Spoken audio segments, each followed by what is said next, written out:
Turma, tudo bem? Vamos aqui para mais uma aula. Agora o assunto é números primos e números compostos, tá? Dando sequência aí no assunto da aula passada de critérios de divisibilidade. Agora nós vamos aplicar esses critérios, vamos expandir os nossos conhecimentos e nós vamos para um assunto, vamos avançar um pouco mais aqui no nosso conteúdo, ok? Você já viu alguns critérios de divisibilidade que empregamos para encontrar os divisores de determinados números. Observe, por exemplo, os divisores de 45. A gente tem o 1, o 3, o 5, o 9, o 15 e o 45. Mas será que todos os números têm vários divisores? Então, se você pegar qualquer número, ele vai ter sempre vários divisores? Essa é uma boa questão. Há números naturais que têm apenas dois divisores naturais distintos, o número 1 e o próprio número. Eles são chamados de números primos. Então, o que são números primos? São números que não são irmãos, professor? Não. Números primos são números que possuem apenas dois divisores, o número 1 e ele mesmo, ok? Exemplos de números primos: 13, 43. Por quê? Porque o 13 só tem dois divisores. Quem? O 1 e o próprio 13. E o número 43 só tem dois divisores, o número 1 e o número 43. Os números naturais maiores que 1, que não são primos, são chamados números compostos. Então, o que é um número composto? Um número composto é um número que não é primo, tá? Um número composto sempre pode ser escrito como produto de números primos. O que é produto? Produto é uma multiplicação. Então vamos pegar um exemplo, dois exemplos, na verdade. Número 46 é primo? Não, não é primo, por quê? Porque ele é par. Se ele é par, a gente já estudou isso, se ele é par, ele tem o 2 como divisor. Então, e o 2 a gente é considerado um número primo, porque o 2 só tem dois divisores, o 1 e ele mesmo. Logo, o número 46 é igual a 2 vezes 23. 2 é primo, 23 é primo. Então, o número 46 é um número composto. O número 60 também é composto. Por quê? Porque ele pode ser escrito como 2 vezes 2 vezes 3 vezes 5. 2 vezes 2, 4. 4 vezes 3, 12. 12 vezes 5, 60. Logo, o número 60 é um número composto. Então, na verdade, a gente vai separar agora, de agora para frente, os números em números primos ou números compostos. Ou o número é primo, possui apenas dois divisores, o número 1 e ele mesmo, ou ele é número composto, que pode ser escrito como produto, ou seja, como uma multiplicação somente de números primos, tá? Vamos continuar, pessoal. Reconhecimento de um número primo e de um número composto. Aqui eu vou ler bem devagar. Para saber se o número é primo ou composto, podemos verificar se esse número é múltiplo de algum número primo. Se o número for divisível por algum número primo menor que ele, teremos um número composto. Se o número não for divisível por nenhum número primo menor que ele, teremos um número primo. Para isso, fazemos a divisão do número dado sucessivamente pelos números primos até obter um quociente menor ou igual ao divisor. Caso nenhuma das divisões seja exatas, o número é primo. Exemplo: para classificar o número 127 em primo ou composto, verificamos se ele é divisível por pelo menos um número primo menor que ele mesmo. Ao aplicar os critérios de divisibilidade, observamos que 127 não é divisível por 2, nem por 3 e nem por 5. Então a gente está tentando verificar aqui se o número 127 é primo ou composto, ok? Então a gente já fez a divisão, os números primos. Aqui seria interessante, eu peço para vocês nesse momento, se for possível, até pode ser feito agora ou depois do vídeo, fazer uma pesquisa, pode ser feita no Google, né? Digitar lá tábua de números primos e anotar esses números, tá? Porque já foi feito isso no 5º ano, né? Mas é interessante agora a gente fazer um resgate, de fazer uma pesquisa sobre os números primos, sobre como obter números primos e fazer procurar essa tabela lá no Google para ajudarmos nesse momento, ok? Para ficar melhor a compreensão aqui. Observação nessa página 49 ainda. O número 1 não é primo, pois não tem dois divisores naturais distintos. Por quê? Porque o número 1 só tem um divisor, que é ele mesmo, então ele não pode ser considerado primo. E o número 0 também não é primo, pois ele tem infinitos divisores, ou seja, 0 tem infinitos divisores, porque 0 dividido por 1 dá 0, 0 dividido por 2 dá 0 e assim por diante. Então o 0 tem infinitos divisores. Os números 0 e o 1 não são primos e nem compostos. Os únicos números que não são nem primos nem compostos é o 0 e o 1. Qualquer outro número, ou ele vai ser primo, ou ele vai ser composto, ok? Muito bem, continuando a nossa saga, para verificar se o número 127 é primo, nós vamos dividir agora o número 127 por 7. Nós teremos, então, 127 dividido por 7 dá 18, sobra 1. Verificamos que 127 também não é divisível por 7, perdão. Então, deu resto 1, então ele não é divisível por 7. Gente, só para relembrar aqui, os números primos. Então, quem são os números primos aqui que a gente vai usar bastante? Começa com 2, número 3, número 5, número 7, 11, 13, 17, 19, 23, 29. Ok? Aí ele vai para o 37, então daí eu vou deixar o restante para vocês fazerem a pesquisa que o Pro pediu. Ok? Então vocês vão fazer uma cópia aí. Eu quero que vocês façam no caderno. Pode ser na folha na apostila, se tiver uma folha, tem uma folha de anotações na própria apostila da UNO, vocês podem fazer lá, porque a gente vai usar bastante esses números. Então eu quero que vocês montem uma tabela de 0 a 100, todos os primos que tem de 0 a 100, ok? Então, fazendo agora, para concluir aqui, dividindo 127 por 11, temos que 127 dividido por 11 dá 11 e sobra 6. Nós percebemos que o resto é diferente de 0.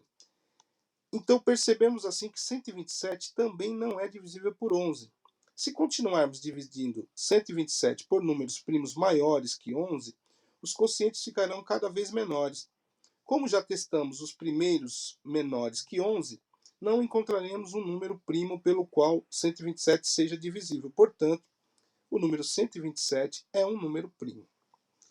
Recordar, 127 é ímpar, então ele não é divisível por 2. A soma dos algarismos do 127 dá 10, ou seja, 1 mais 2 mais 7. E 10 não é divisível por 3.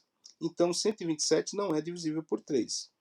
Os algarismos da unidade não é 0 e nem 5. Então 127 não é divisível por 5. Bom, para essa próxima aula aqui, nós temos as atividades, página 50. Aí vocês vão fazer as atividades da página 50, página 51, ok? Depois, página 52, tem exercícios aqui. E aí o Pro já vai num novo assunto aqui, que é esse que está aqui no finalzinho da página. Aproveitando essa aula ainda, nós vamos falar em decomposição em fatores primos. Primeiro que fatores, como o Pro já falou, fatores são resultados, né, de multiplicação. Então, os fatores são os números que eu multiplico um pelo outro para gerar os produtos. Então, fatorar significa transformar em multiplicação. Há várias formas de escrever um número composto como uma multiplicação de 2 ou mais fatores. Veja como podemos escrever o número 150 de 3 formas diferentes. Então, eu posso escrever o número 150 como 2 vezes 75. Eu também posso escrever o número 150 como 2 vezes 5 vezes 15. Lembrando que esse resultado é acumulativo, como a gente trabalhava lá em potência. Então, você vai fazer 2 vezes 5, 10. 10 vezes 15, 150. Mas nós também podemos escrever o número 150 em 1 vezes 6 vezes 25, que também vai dar 150, ok? Então, isso aqui a gente já está estudando decomposição em fatores, ok?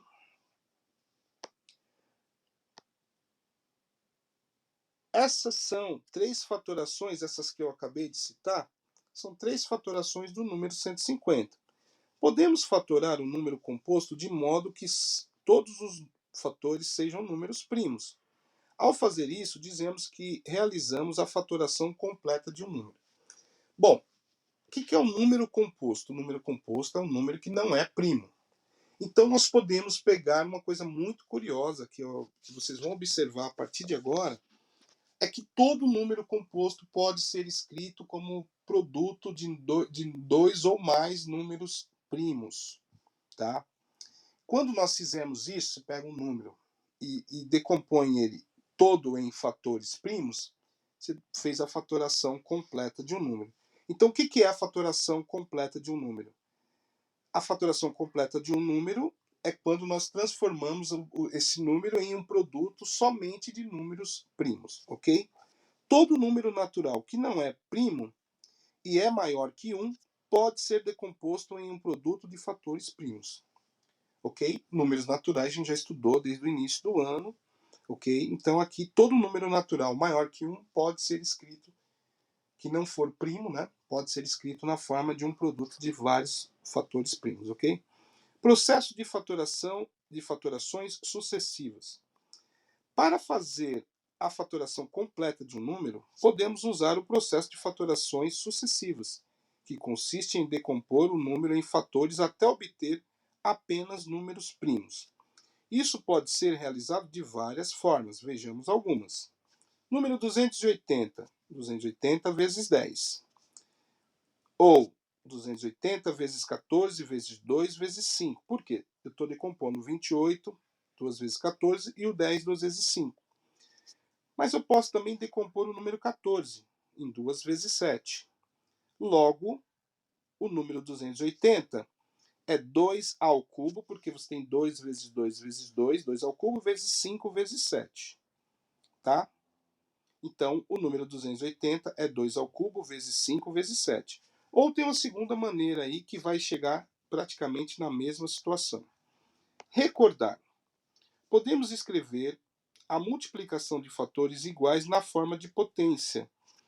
Por exemplo, 2 vezes 2 vezes 2, há algumas aulas atrás nós vimos que é 2 ao cubo. Ok? Observação. A decomposição em fatores primos de um número natural composta é única.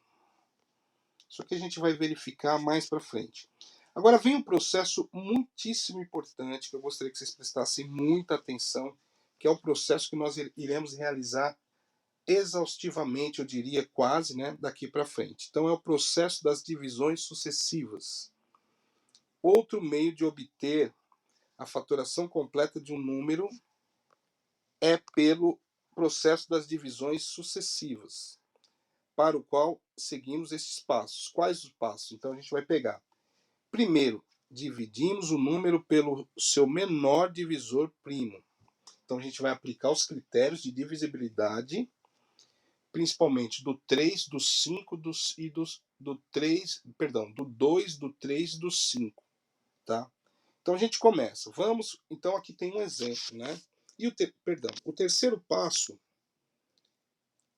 nós repetimos o processo até obter o quociente 1. Então vamos recapitular aqui. Primeiro passo, vamos dividir o número pelo seu menor divisor primo. Segundo passo, dividimos o quociente pelo seu menor divisor primo. Terceiro passo, nós repetimos esse processo até obter o quociente 1. Então, eu vou detalhar aqui o que já está feito, né? Tá descrito aqui, mas o Pro vai detalhar para vocês. Pego o número 126, eu vou decompor esse número, meu objetivo, é decompor esse número somente em fatores primos. Então, nós começamos dividindo pelo qual é o menor número que é primo que dá para dividir o número 126? O número 2. 126 é par, então ele é divisível por 2. Dividir por 2 deu 63. 63 não é par, então não vou mais dividir por 2. Somando 6 com 3, dá 9, então eu vou dividir por 3. 63 dividido por 3 dá 21. 21 tem na tabuada do 3, então já vou dividir direto por 3 novamente, dá 7. E 7 dividido por 1, por 7 dá 1. 7 também é um número primo, porque só tem dois divisores, o próprio 7 e 1. Logo, então, nós podemos escrever o número 126 como o quê? Como 2 vezes 3 ao quadrado vezes 7. Por que 3 ao quadrado? Porque eu tenho dois números 3 aqui como fatores. Então, 2 vezes 3 ao quadrado vezes 7. Se você fizer essa multiplicação desse produto, dá 126. Então, pessoal, esse aí é o processo das divisões sucessivas de um número, tá?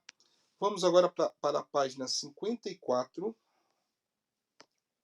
Então, nós temos aqui determinação de todos os divisores de um número natural, método prático, né? Então, existe um método prático em que é possível determinar todos os divisores de um número natural. Observe como determinar os divisores de 18.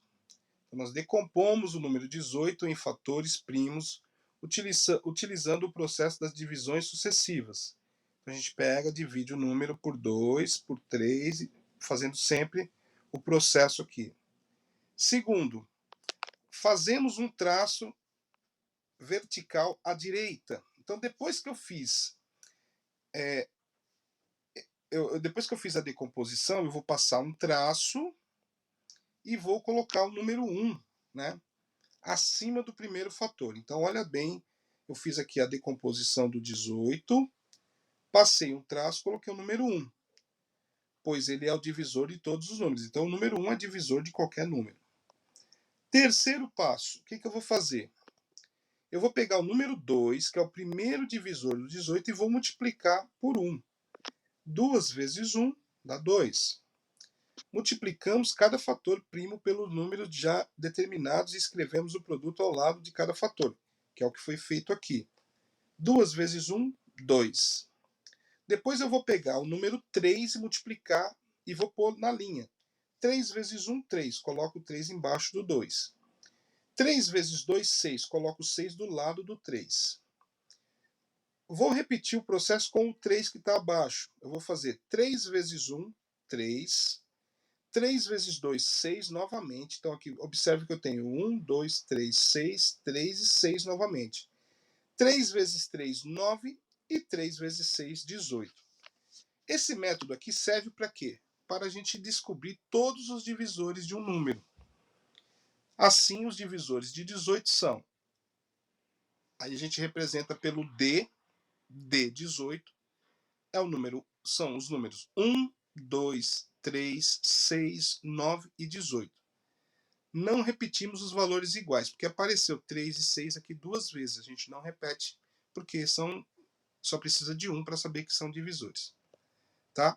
Então, esse é um método bastante bacana para a gente descobrir todos os divisores. Aqui tem um outro exemplo, que são o exemplo do número 48, ou seja, fazendo os processos de divisões sucessivas, começando pelos números primos, depois nós obteremos todos os divisores de um número, ok? Bom, turma, para essa aula aqui, para essa explicação, a gente vai fazer os exercícios da página 55, depois 56. Então aqui a gente vai resolver todos esses exercícios aqui, tudo bonitinho. 57, tá?